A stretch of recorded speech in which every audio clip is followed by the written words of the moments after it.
an immigrant chooses to leave and come to a new country, and a refugee is being forced to flee. So it is a very different experience. PTSD isn't something you can see. It's not as obvious as a broken leg or a broken arm. The nature of trauma can be really isolating for people. So a group like this is really important, in particular for refugees and people who are leaving unsafe situations in their home countries. What they so desperately need is an opportunity to talk openly about their experiences, their traumas, their fears. And that's what this grant does.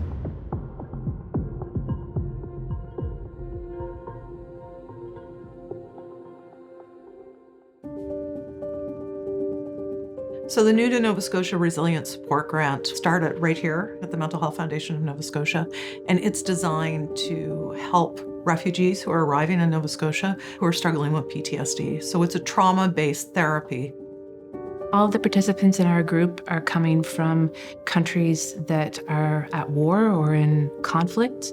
We go with the name Finding Your Power and Strength in Difficult Times.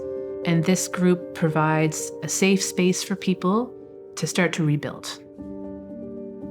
It's been a common experience that people have discussed, hearing bombs and fleeing, just leaving their families and everything behind. Sometimes they're triggered by watching the media, watching the news, hearing things on the radio. They're here, but the trauma isn't over for many of the people that we're working with.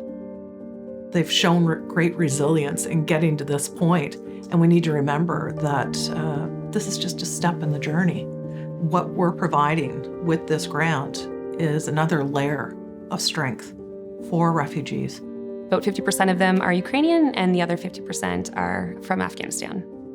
A lot of our interpreters are new to Nova Scotia as well, and are coming from the same countries that our clients are coming from. So it's very relevant to them as well.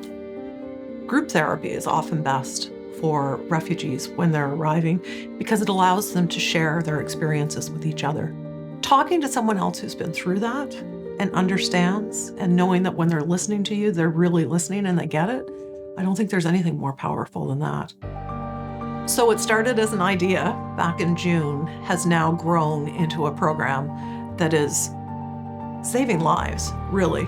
The words that we've heard from people time and time again are they feel calm, they feel comfortable, they feel like they're not alone, they feel hopeful. And we're really noticing group members who are more quiet or shut down even seem to come out of their shell and participate more. So it's all been really positive. So much so that there's now a waiting list. And we feel like we've started something really amazing. Typically, when we're talking about healing from trauma, there's 3 levels of trauma healing. The first is stabilization. The second is when people process their emotions and their experiences and their memories. And the third is when people have already processed through things and are able to integrate their lives and move forward. Currently, we have funding to offer for the first stage of trauma recovery, which is really important. We don't want people to just get through the first phase and then for all the support to disappear. We'd love to be able to continue to support them into the long term. A lot of people said that, specifically that they really need this.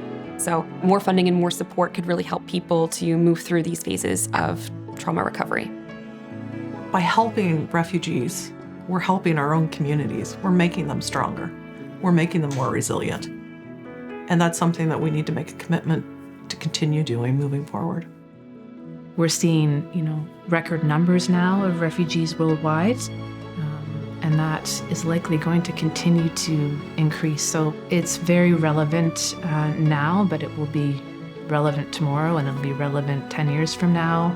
The more we can do to support people, the better off they'll be, and the better off our society will be as a whole. These donors who are giving to the New to Nova Scotia Resilience Support Grant are really showing that they care deeply about the people who are becoming Nova Scotians and the people who are becoming the fabric of our community, the people whose children are going to be in our schools. They're having an impact where it matters most, an impact that we can't see, but that we will all feel.